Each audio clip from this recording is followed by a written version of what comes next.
But one final Rosicrucian emblem in the Library of Congress is worth noting. High up in the ceiling, in between two faunish-looking figures with serpents for legs, is what appears to be a traditional crucifixion. But behind the Christ-like figure on the cross is a black, double-headed phoenix. The words in Latin that encircle the image come from Psalm 17:8, a psalm that is often employed in Rosicrucian writings. It reads, "Under the shadow of thy wings, protect us." The question is, whose wings are providing the protection?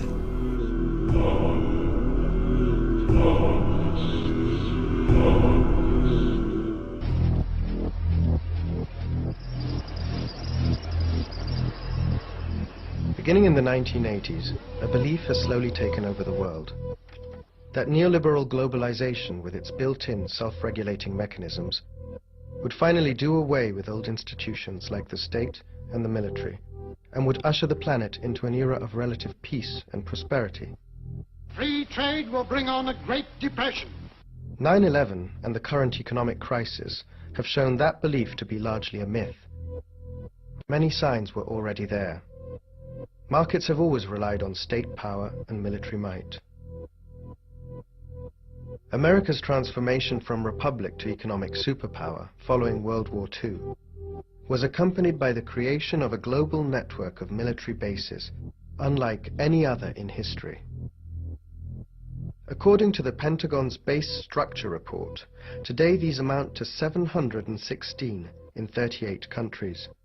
More than 250,000 soldiers are stationed on these bases. In addition to this, the US has a military presence in 110 countries around the world. A year after his election, Barack Obama approved the new administration's first military budget. This amounts to $680 billion, $30 billion more than Bush's last defense budget, and almost equaling the $787 billion set aside by the new administration for the economic crisis stimulus package. Why, despite the crisis, does the military budget keep growing? Are crises and military expansion related in some way? When we have different presentations, or sometimes bands that come, or even when we have talent night, if we have people that want to show off their talent, we have a stage. We've done all sorts of things here, from a Halloween party, there's Christmas parties, there's other events that happen here at this center as well. Yeah, they have salsa classes, so I've never taken the salsa class.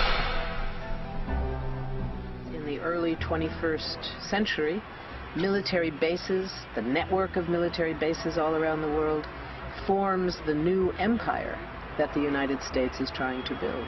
When you look at the Pentagon's website and their public information, they acknowledge having somewhere over 700 military bases scattered among about 130 countries. That's astonishing. That's astonishing. Most Americans have no idea.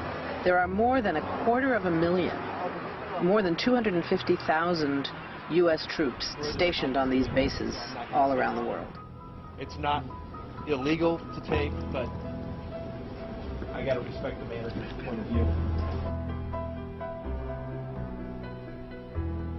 Those are the movies that we have, and the movies are free.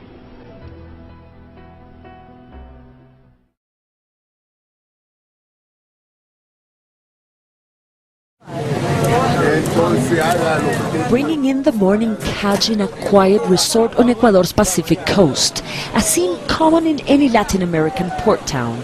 But above the fishermen's heads, look closer. A U.S. military spy plane is on a mission to catch cocaine-loaded speedboats on this drug trade route.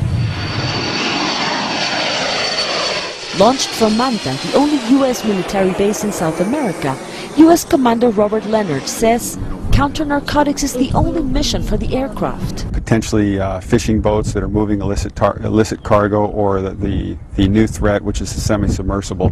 And they are assets that are on the surface of the ocean. That radar is looking on the surface of the ocean. It can't penetrate the jungle. But these operations are now shrouded in controversy. the attack by Colombian forces on a rebel camp in Ecuador has raised questions of whether these spy planes provided information for the attack, something the U.S. commander here denies. Here at Full Monte, that has nothing to do with our mission, and we had nothing to do with what happened then. In fact, during that particular gate, the AWACS, which you see here behind us, were actually sitting here on the ramp. They weren't even flying on those days. The attack on the Colombian guerrilla camp provoked a regional crisis. Ecuador and Colombia broke diplomatic relations. Senior Ecuadorian officials resigned from their posts, and the American military operations are now in question. The surveillance these planes do are now a subject of investigation at the heart of the National Assembly in Ecuador. In addition to the investigation, Ecuador's lawmakers are proposing to ban all foreign military presence in the country. It's a direct swipe against the U.S. from a socialist government determined that the U.S. base should not be allowed to stay. I think it affects our national sovereignty. It's evident that the conduction of the operations are totally in the hands of the Americans. I would doubt that the United States would accept a Mexican or Canadian base in its territory.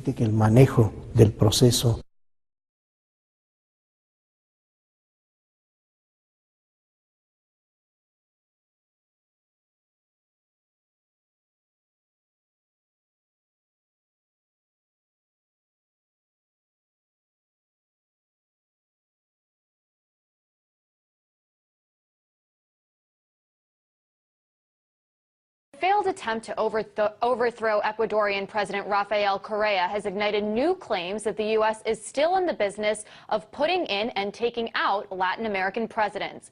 From Venezuela to Haiti to Honduras, coups involving the United States might not seem like anything new to some people, but could the emergence of leftist governments actually challenge the dominance the U.S. has enjoyed in Latin America? Ecuadorian President Rafael Correa has returned home after that failed coup. Thousands of police took to the streets of Quito yesterday, fired up about a new law that they believed would jeopardize their benefits. Hundreds of military troops came to the rescue of President Correa in a standoff with police that lasted an hour. Several were injured and 2 died, but as the chaos and turmoil unfolded, the mainstream media barely touched the story. Tom Murphy is a blogger for the Huffington Post. He joins me now from Philadelphia, Pennsylvania to talk more about this. So, Tom, this incident has dramatically affected not just Ecuador, but the entire continent of South America, really. A group of South American presidents had an emergency meeting in Argentina and pledged their military support to President Correa.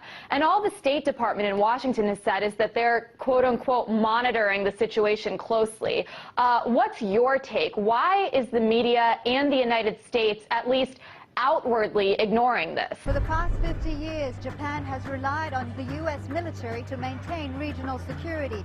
But growing protests over the American base on the island of Okinawa has tested this alliance. Now Prime Minister Yukio Hatoyama's leadership is in question after reneging on a promise to remove the base. I wonder if you would address the withdrawal of the American military bases in Saudi Arabia and what the real story was there. It seems to me that when Osama bin Laden listed his demands, his number one demand was the departure of American bases from his homeland. Yes. I think Israel was number 4 or something of his demands. And very soon after 9/11, the American bases left. Yes, very good point. It goes back to the geography. I mean, all the Americans were up here in the east, but because of the way Saudi Arabia was pulled together, it was possible for Osama bin Laden to say they are in the Holy Land. Sort of talk, I mean, obviously troublemaking, as if they were in Mecca and Medina. The Americans and the Saudis were very careful to keep on that side. But this to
Secretary of Defense Robert Gates from the United States is visiting Latin America this week and actually sealed a deal on Monday with Brazil to extend further and I guess you could say to consolidate the military cooperation between both Brazil and the United States.